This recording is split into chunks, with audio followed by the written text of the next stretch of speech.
संतप्त मानस शांत हों, जिनके गुणों के गान में बेवर्धमान महान जिन विचरे हमारे ध्यान में।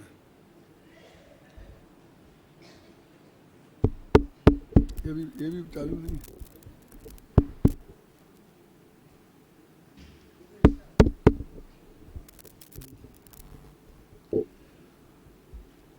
समय सार परमागम की 49वीं गाथा पे चर्चा चल रही है, जिसमें अरस, अरूप, अगंध, स्पर्श, अशब्द और अनिर्दिष्ट संस्थान विशेषणों की चर्चा हो चुकी है और अव्यक्त विशेषण की चर्चा चल रही है।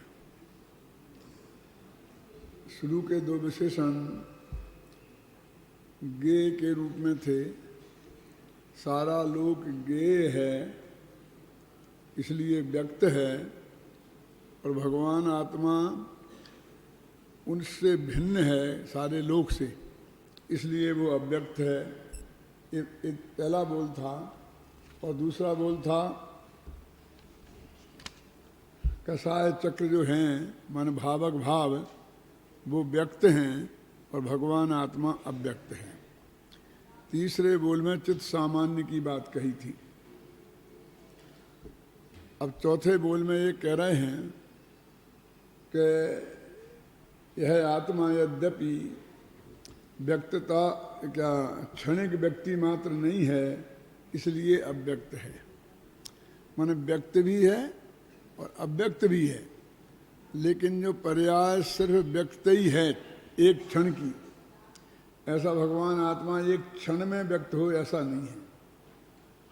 सदा व्यक्त है, वो अलग बात है। तो पर्याय जैसा एक क्षण में व्यक्त नहीं है, इसलिए वहाँ उसे अव्यक्त कहा। इन दोनों बोलों में क्या अंतर है, इसकी स्पष्टता अपन समय सार अनुशीलन से करते हैं। निकालो पेज नंबर 418।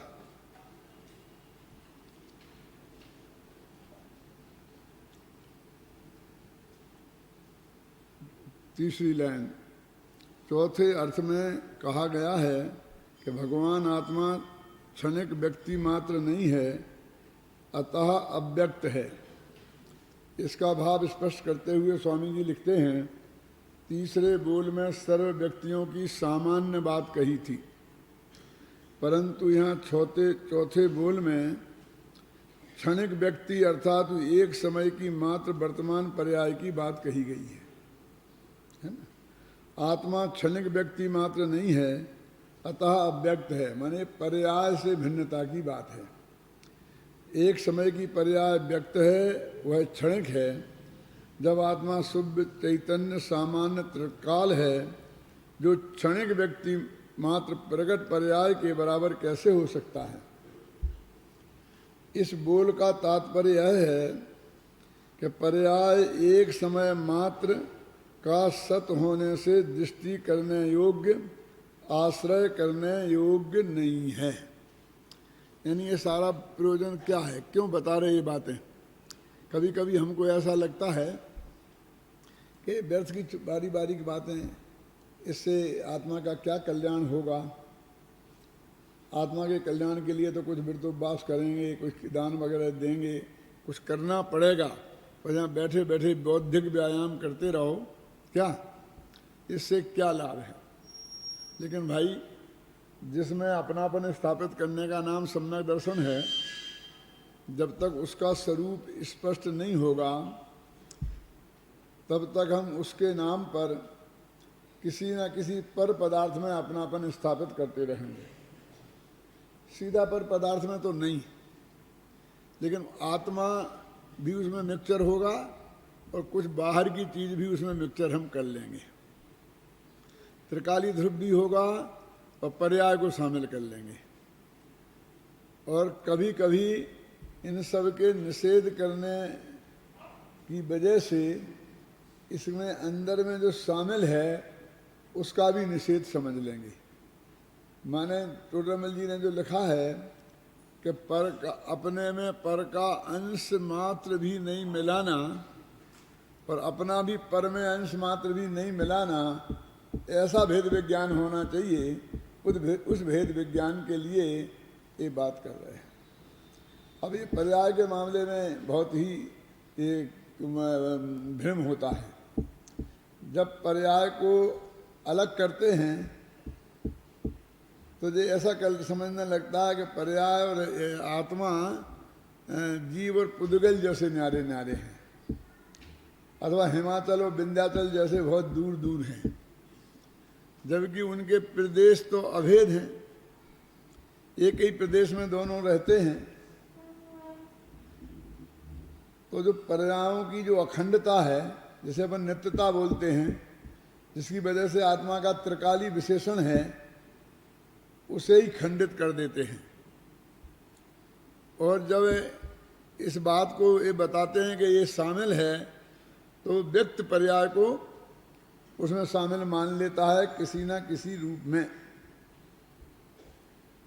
ख्याल में है ना? ये सबसे बड़ा झंझट है। और इसका सही बैलेंस समझ में नहीं आने से ही ये हमारा काम रुका हुआ है। एक बात बहुत स्पष्ट शब्दों में समझ लो कि हमने हाथ में सुई ली हुई है और उसमें बहुत बारीक छेद है। इस हाथ में हमारा डोरा है और डोरा की नोक हमने इतनी बारीक बनाई है कि वो सुई के छेद में बहुत आसानी से जा सकती है,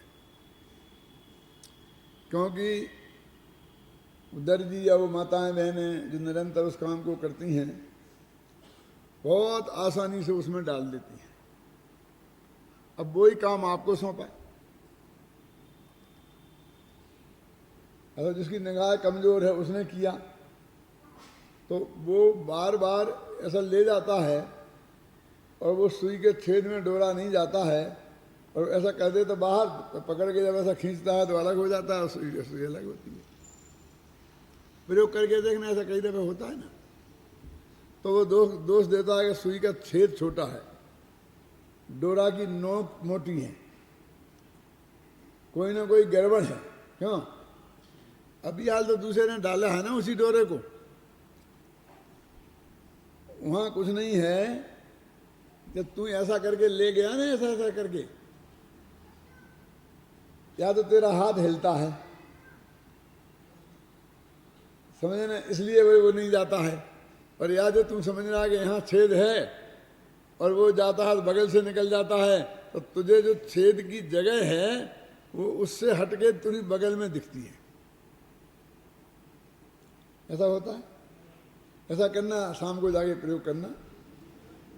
अभी चाहो तो अभी कर सकते हो कि चंद्रमा को देखना, एक आंख बंद करके देखना एक आंख से, फिर दोनों आंखें खोल के देखना,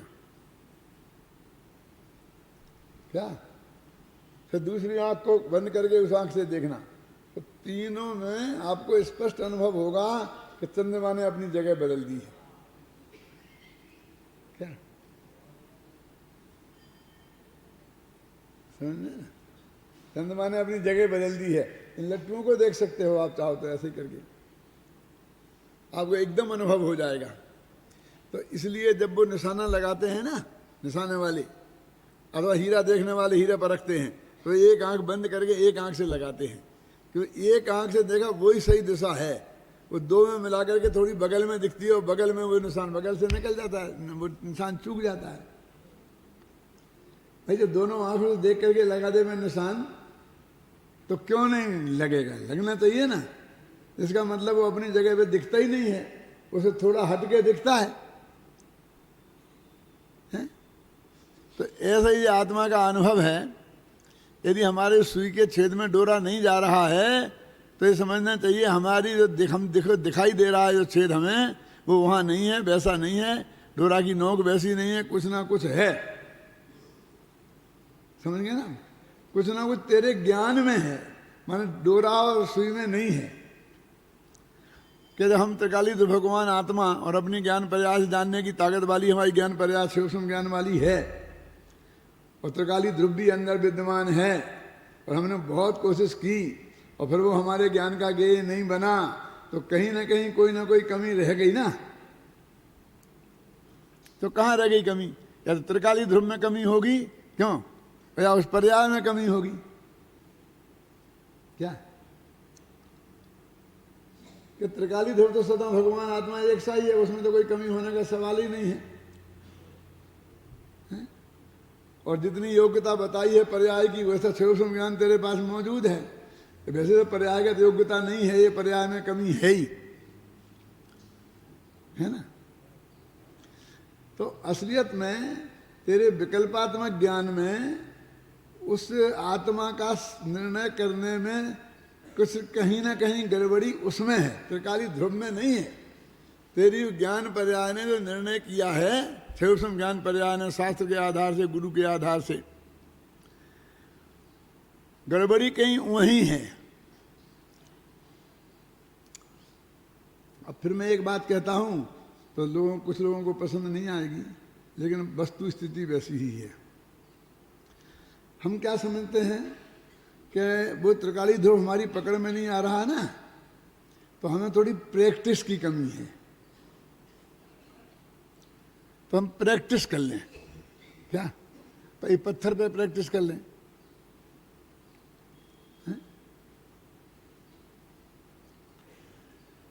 नाक पे प्रैक्टिस कर लें, खम्भे पे प्रैक्टिस कर लें, नहीं तो वो शरीर में जो असंग प्रदेशी आत्मा है ना, शरीराकार, वो साफ ही कह रहे कि वो शरीराकार है, वो शरीर का आकार है। आत्मा का तो उन्होंने कह दिया कि ऐसा आकार है ही नहीं। निश्चय से असंग प्रदेशी और व्यवहार से स्वदेह प्रमाण, तो व्यवहार वाला आकार हुआ, तो व्यवहार नए के आश्रय से संबंध दर्शन हो जाएगा। क्यों बोलो मोहनलाल जी? व्यवहार वाले आत्मा को पकड़ने की कोशिश करता है। अब गड़बड़ नहीं है, तो कहता 2-4 महीना प्रैक्टिस करो। बनारसी दास ने लिखा ना 6 महीना। अरे वो तत्व के अभ्यास के लिए लिखा, निरंतर रुचि की वृद्धि के लिए। ऐसे आंख बंद ऐसे करके प्रैक्टिस करने के लिए नहीं लिखा है।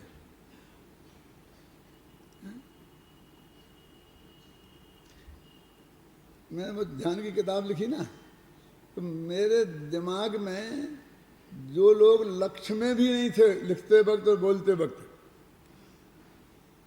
ऐसे लोगों ने भी समझ लिया कि हमारे विरुद्ध लिख रहे हैं, सब सफाई देते फिर रहे।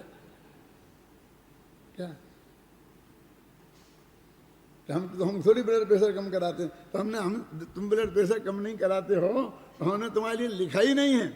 हमारे ध्यान में भी नहीं था कि तुम भी ध्यान कराते हो, कि तुम भी ध्यान कराते थे, कि कराते थे कोई। क्या हमने तो विशुद्ध आगम को ध्यान में रखकर, और हमने जो निर्णय किया है इन 50 सालों में, उसके आधार पर लिखा है। ख्याल में ना, किसी के विरुद्ध एक शब्द भी नहीं लिखा। भाई हम जुर्मानी के सामने कह के बोल रहे हैं, किसी के विरोध करने के लिए नहीं लिखा। ये तो अन्ना जी बहुत दिनों से पीछे पड़े थे, राजेंद्र मनसल बहुत दिनों से पीछे पड़े थे कि ध्यान पे लिखो, ध्यान पे लिखो। मैं हाथ जोड़ता था कि मैं उस चक्कर में नहीं पढ़ना चाहता हूँ।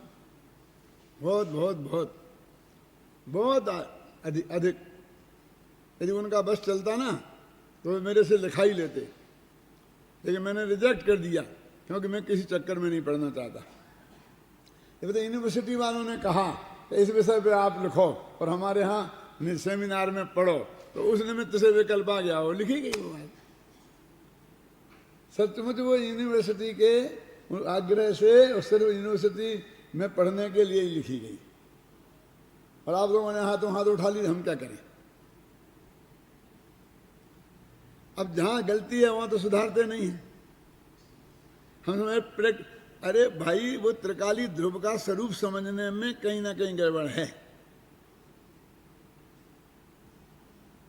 माने देशनालब्धि में गड़बड़ है। देशनालब्धि का मतलब यह है कि जो गुरु के मुख से और शास्त्र से पढ़ के आत्मा का स्वरूप समझना, उसका नाम है देशना, और वो तुम्हें उपलब्ध हो जाए, उसका नाम है देशनालब्धि। अब उसके बाद होती प्रायोग लब्धि। लोग क्या समझते हैं? प्रायोग में प्रयोग कर की विधि। अब प्रयोग करो, बस पहले समझ लिया, अब प्रयोग करो। क्या बहुत बहुत शास्त्र पढ़ लिए, अब प्रयोग करें। क्यों? गुरुदेव श्री ने कम शास्त्र पढ़े थे, तो खुद बोलते हैं समय शास्त्र जिसमें भगवान आत्मा के स्वरूप का वर्णन है, 19 बार तो उनने सभा में प्रवचन किए थे। और कहते थे अब मेरे अंदर तो सैकड़ों बार फिर भी अंत समय तक 4-6 घंटे तक स्वाध्याय करते रहे। क्यों? उन्हें नहीं करना होगा प्रयोग, उन्हें नहीं जाना होगा आत्मा में। 104 डिग्री बुखार में भी जो प्रवचन करते रहे, उनने एक आध दिन ऐसा क्यों नहीं प्रयोग कराया कि तुम बैठ जाओ, मैं तुम्हें आत्मा का अनुभव करना सिखाता हूं, कि ध्यान करना सिखाता हूं? किया कभी एक आध दिन? है कोई के पास प्रमाण? यदि गुरुदेव श्री का भगत अपने को मानते हो तो उनके आदर्श को क्यों नहीं अपनाते फिर? उनने कभी प्रयोग की बात करी? किन्हीं को उन्होंने ज्ञानी धर्मात्मा बताया तो उन्हें कब प्रयोग कराया था? सोगानी जी के बारे में कहते हैं ना कि रात में बैठे राग से भिन्न आत्मा करके और सुबह अनुभव लेके उठे। उन्हें कहाँ प्रैक्टिस करा? उन्हें पता ही नहीं था, मर गए उसके बाद इन्हें पता पड़ा गुरुदेव को, तब बाद में कहते हैं। और उसी आधार से जो उन्हें सुनने में आया उन्होंने कह दिया। उन्हें देखा थोड़ी उन्होंने साक्षात क्या कुछ वो किया है। ऐसा कहकर मैं ये नहीं कहना चाहता हूँ कि उन्हें अनुभव नहीं था सोगानी जी को। मैं तो ये कहना चाहता हूँ कि उनके जो सर्टिफिकेट की बात है वो तो उनके मृत्यु के बाद दिया गया। जब वे सामने बैठे थे, सभा में प्रवचन में बैठते थे, तब तो उन्हें नहीं जान पहचान पाया गुरुदेव ने भी। क्यों? जहां गड़बड़ रह गई है उसको, जिस आत्मा के को स्वरूप समझने में ये प्रयास शामिल है कि नहीं शामिल है कि नहीं है शामिल, बस इसी में करके जो भी अपने जिसने जो मान लिया है, सारे जगत को बेवकूफ मान लिया है और अपने को एकमात्र होशियार समझ लिया है और लग गए। लेकिन उसके बाद भी उपलब्ध नहीं हुआ, उसका क्या अर्थ है? फिर प्रायोगलब्धि क्या है? कि वो जो त्रिकाली ध्रुव भगवान आत्मा तेरी समझ में आया विकल्पात्मक ज्ञान में, और उसमें जो विकल्पात्मक ज्ञान में अपनापन आया, श्रद्धा की बात नहीं, श्रद्धा तो आसानी से नहीं पलटती है। ज्ञान ने ये निर्णय किया ना, ये मैं हूं, समझिए ना। यद्यपि उसके ज्ञान को सम्यक ज्ञान नहीं कहते जब तक सम्यक दर्शन नहीं हो जाए, अनुभूति ना हो जाए, तब तक भी वो बात सम्यक है कि उसका ज्ञान सम्यक ज्ञान नहीं है, वो बात सच्ची है। क्या करते हो? वो बात उसकी थोड़ी है, वो तो आगम की है। वो बात तो ज्ञानी धर्मात्माओं की है, वो तो सर्वज्ञ भगवान की वाणी की बात है। उसके आधार पर उसने निर्णय किया है। उसकी सच्चाई का आधार तो सर्वज्ञ की वाणी है, वो थोड़ी आधार है। वो बात सच्ची है, वो बोल रहा है, वो सच्ची बात कह रहा है, और वो सम्यक दृष्टि नहीं। अरे वाह, क्या गजब कर रहे तुम! मिथ्या दृष्टि की बात ही सच्ची हो सकती है? तो मिथ्या दृष्टि की बात कहाँ है भाई साहब? वो जबरदस्ती उसके मुख में से आ रही तो उसकी हो गई। मैंने कुंद कुंद की गाथा बोली तो मेरे बाप की होगी वो गाथा। आ तो मेरे मुख में से रही है। क्यों? सर्व भगवान की दिव्य ध्वनि में आई हुई बात यदि कुंद कुंद के मुख से आई तो कुंद कुंद की हो गई। एक उदाहरण मैंने दे दिया तो मेरे बाप का हो गया, भले ही पहले नहीं हो, मैंने बनाया भी हो अपनी कल्पना से, तो भी मेरा कौन सा रजिस्ट्रेशन है? क्यों? फिर भी आगम में लिखा है कि ना उसका नाम छिपाने की आवश्यकता है ना बताने की आवश्यकता है। कि होगा क्या? सहज भाव से बता देंगे तो बता देंगे, और नहीं बता पाएंगे तो नहीं बता देंगे। उसमें काय का विकल्प में उलझने की बात है। ज्ञान का एक दोष बताया ना, गुरु नाम न छिपाइए। अपना सोर्स बताना तो चाहिए ना कि हमें कहां से, हमारे ज्ञान में कहां से आई ये बात। वो एक अलग बात है, लेकिन वो कहां से आई, जिससे आई वो उसकी थी, ऐसा कुछ नहीं है। ऐसा हुआ था, अपने ज्ञानानंद स्वभावी है ना अपना, एक ब्रह्मचारी प्रद्युमन कुमार थे, जो बर्णी जी थे ना, छोटे बर्णी जी उनके भांजे थे। तो उन्होंने नागपुर में अपने नाम से छपा के बांट दिए ज्ञानानंद स्वभावी। तो मेरे पास लोगों ने कही यार बांटे हैं, ज्ञानानंद स्वभावी तो बांटा है ना, लोगों को जान दो, पढ़न दो। जो लोग अपने नाम से नहीं पढ़ते हैं वो उनके नाम से पढ़ेंगे, मूल बात तो जाएगी ना। क्या? फिर मुझे वो ब्रह्मचारी जी मिले, लेकिन नहीं पंडित जी मैंने अपने नाम से नहीं छपाए, मैं तो सिर्फ उसको छपाने के लिए कहा था, मैंने ये नहीं कहा था ये मेरे नाम से छापो, छपाने वाले उसमें मेरा नाम छाप ला। मैंने कहा भाई क्या हो गया, कोई बात नहीं है, आपको ज्ञानानंद स्वामी पसंद है और आप लोगों को पढ़वाते हो, इससे ज़्यादा खुशी की बात मेरे लिए और कुछ नहीं है। उसमें भाव जो है वो तो सर्वज्ञ भगवान का है, कुंदकुंदाचार्य देव का है, उसमें मेरे बाप का क्या है? दो चार शब्दों की सुगठना करने से मेरे बाप का कैसे हो गया?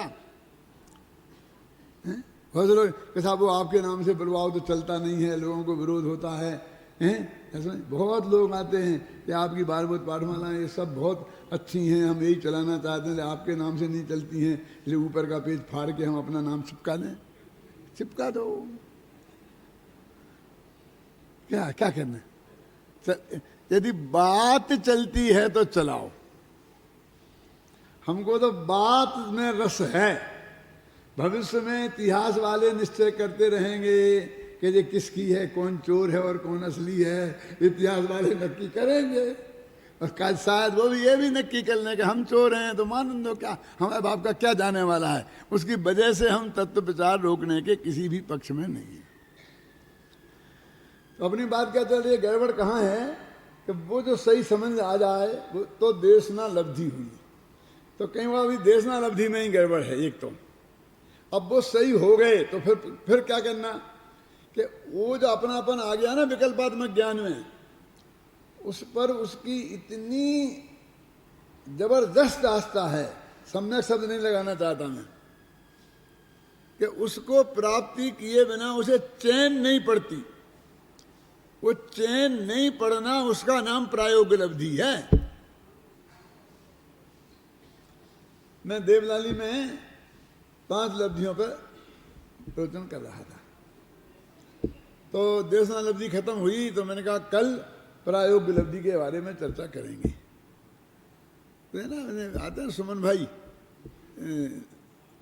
रामजी भाई के सुपुत्र, उनकी मैसेज मेरे पास आई कि पंडित जी हम कल जा रहे हैं और आप कल प्रयोग बताने वाले हैं हम रह जाएगा, थोड़ा हमें अभी बता दीजिए ना। मैंने कहा तुम रुक जाओ ना,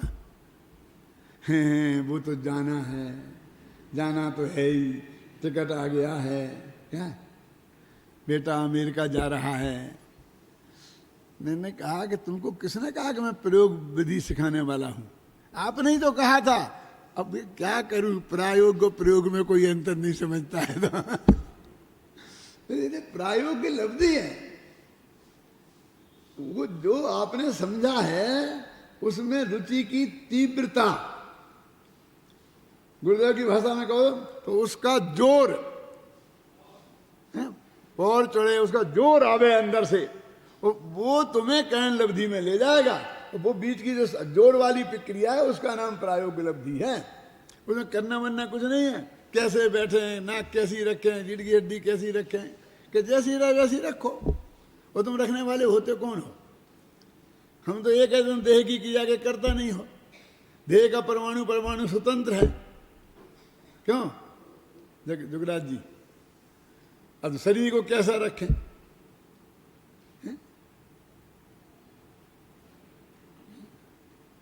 शरीर को काबू में तो रखना ही पड़ेगा कि भैया तुम जिंदगी भर से काबू में रखने की कोशिश कर रहे हैं, आज तक तुम्हारे काबू में हुआ नहीं और आनंद भव निकाल देना है, शरीर तुम्हारे काबू में होने वाला नहीं है।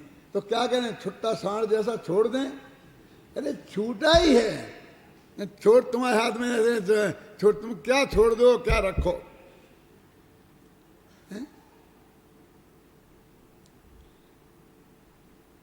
वो लिखा ना, कर दे, एक भजन है अपना, कर देह की क्रिया कर करके और अपने को आत्मा अनुभवी मानता है, ऐसा भजन है दौलत राम जी का। किसी को बोलो पंक्ति, हाँ बोलो बोलो जोर से। देहाश्रित कर क्रिया आप को मानत शिव मग चारी हो, ऐसा आगे ज्ञानधारी रे। क्या देहाश्रित कर क्रिया, देह के आश्रित क्रिया करके और अपने को मोक्ष मार्ग मानता है। कि नहीं ये तो उन उपवास करने वालों को लिखा है। क्यों? वे तो क्रियाकांडी हो, उनके लिए लिखा है। मैं तो ध्यान वाला हूं। अरे ये भी देहासित क्रिया कर रहा है ना, तुम इसे समझते ही नहीं कि देहासित क्रिया है? क्यों? देह को कैसी रखना है देहासित क्रिया नहीं है?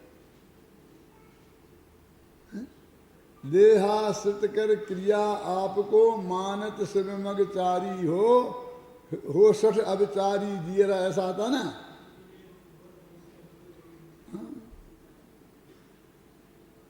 विचार करो।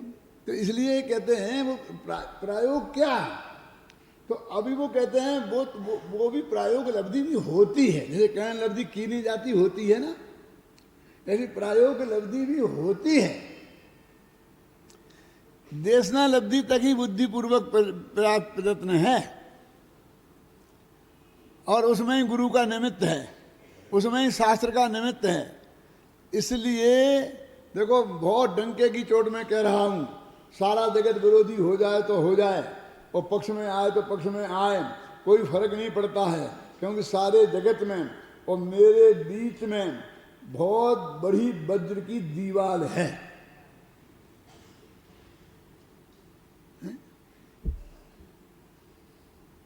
ये जो आप बैठे ना सामने और मैं यहाँ बैठा, इस बीच में जगह खाली है, बिल्कुल खाली है कि छह द्रव्य ठसाठस भर रहे, आकाश ठसाठस भर रहा, धर्म द्रव्य ठसाठस भर रहा, अधर्म द्रव्य और काल द्रव्य और असंख्य अनंत पुद्गल परमाणु और असंख्य दीप, इतनी वज्र की दीवार है 6 द्रव्यों की, यहां से वहां तक पहुंचने में।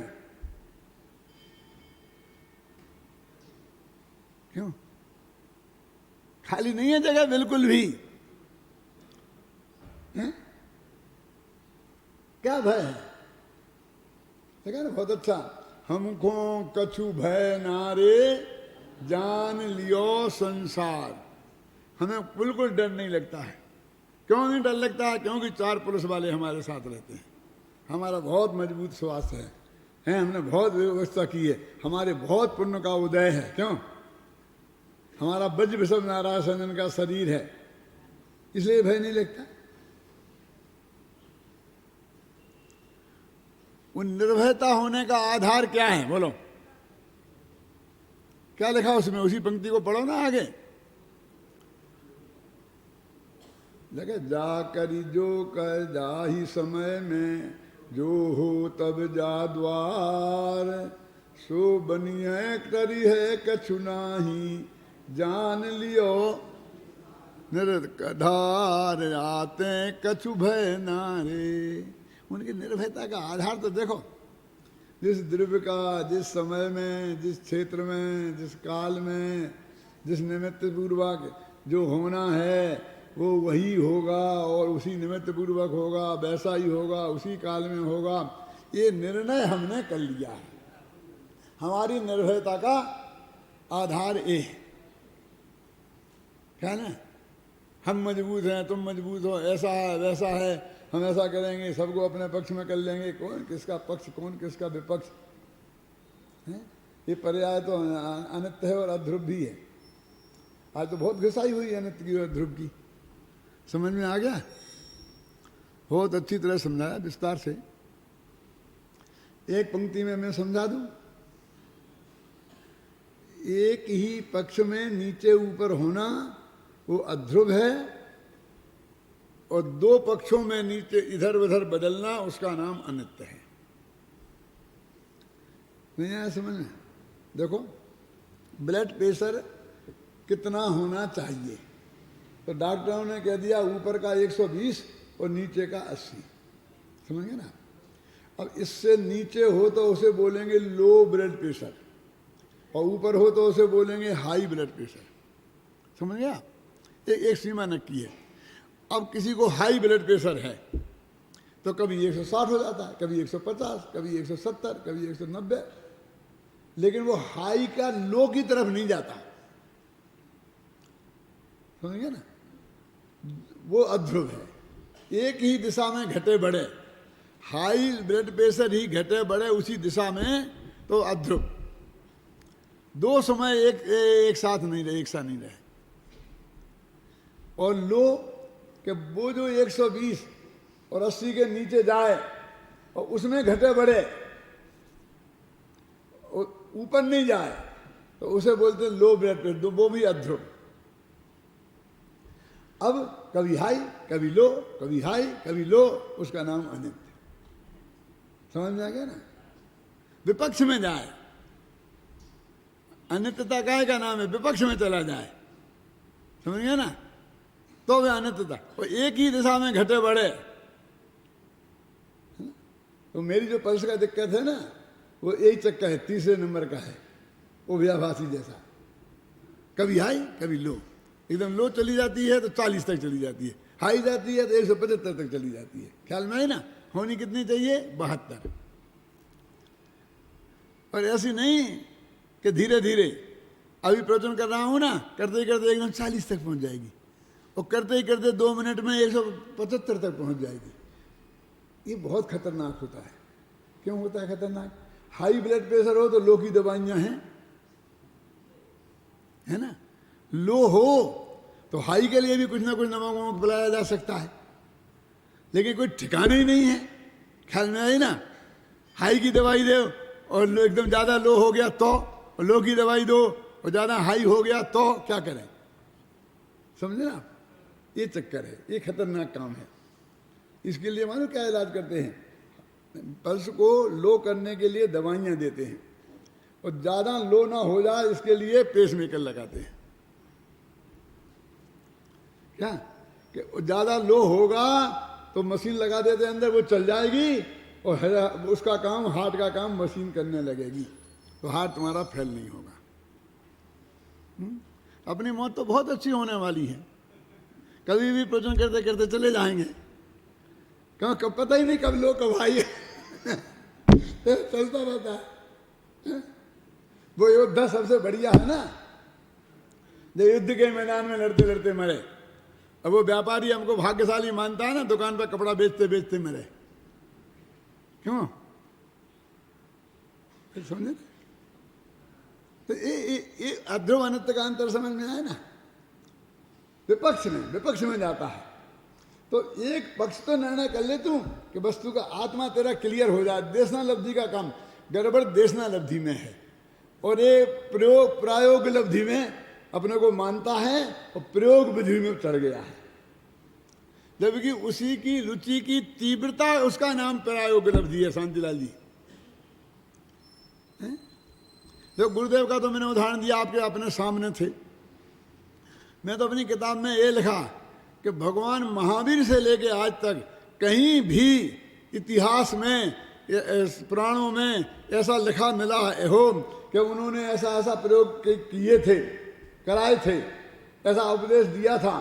उपाध्यायों को तत्व ज्ञान पढ़ाने के लिए तो रखा जाता है, जब सामायिक का काम आता, सामायिक का काल माने ध्यान का काल, तो 700 मुनि अलग अलग हो जाते ना। क्यों? एक कमरे में भी बैठे हों, एक जगह भी बैठे हों, तो भी एक दूसरे से कुछ लेना देना नहीं होता क्या? नहीं। तो ध्यान के काल में तो सब एकांत होता है। क्यों? ध्यान के काल में तो एकांत चाहिए, भीड़ का क्या काम? ये मैंने लिखा। आपने ये क्यों लिखा कि महावीर से आज तक कहीं नहीं? अरे तुम बता दो ना, हम मान लेंगे, देख लेंगे, है हमें क्या मतलब है। हमने तो पहले ही कहा था कि ये एकांतवादी है, कह रहे ना, ध्यान तो एकांत में होता है।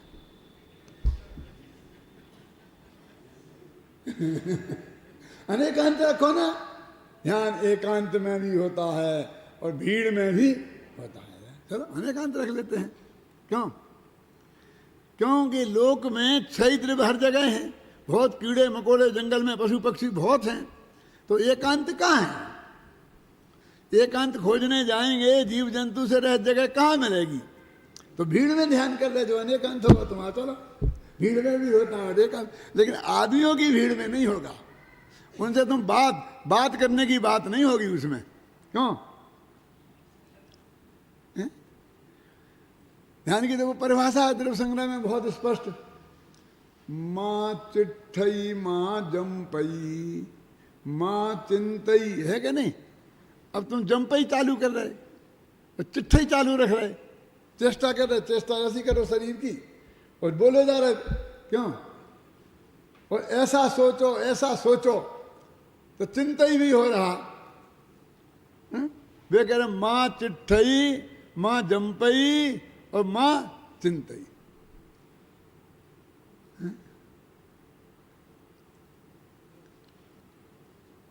इसलिए कहते भाई कि ये जो पर्याय शामिल है कि नहीं शामिल है, ये बहुत चक्कर है ना। पहले इसका निर्णय करना पड़ेगा सही, और इसमें जरा भी जिस अपेक्षा से शामिल कहा वो शामिल नहीं रही तो गड़बड़, और जिस अपेक्षा से शामिल नहीं है शामिल कर लिया तो गड़बड़। ये समझना पक्की बात है। लड़का बोलता है ना ज्ञाता की दृष्टि से शामिल है, माने विषय बनाने वाले की दृष्टि से। आखिर वो त्रिकाली ध्रुव को जानेगी तो पर्याय, जानना तो पर्याय है ना, जानेगी पर्याय का। हमेशा लगता है जानना अलग है, वो पर्याय अलग है। वो जानने का नाम भाई साहब पर्याय है। त्रिकाली ध्रुव को जो जान रही ना उस वक्त, उस पर्याय का नाम ज्ञान है, उस पर्याय का नाम ध्यान है। क्योंकि स्थिरता का नाम ध्यान है, तो लगातार उसी को जानती रही तो उसकी स्थिरता हो गई, तो उसका नाम ध्यान हो गया।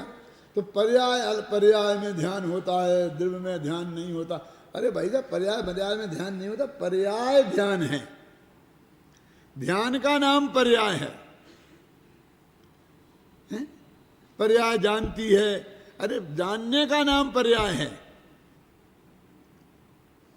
भाषा तो यही है, आगम की होनी चाहिए। आत्मा जानता है, तो जानना माने पर्याय, और आत्मा माने द्रव्य। क्यों? पर्याय जानती है तो जानना जानती है, जानती है, ऐसा अर्थ हो गया ना उसका।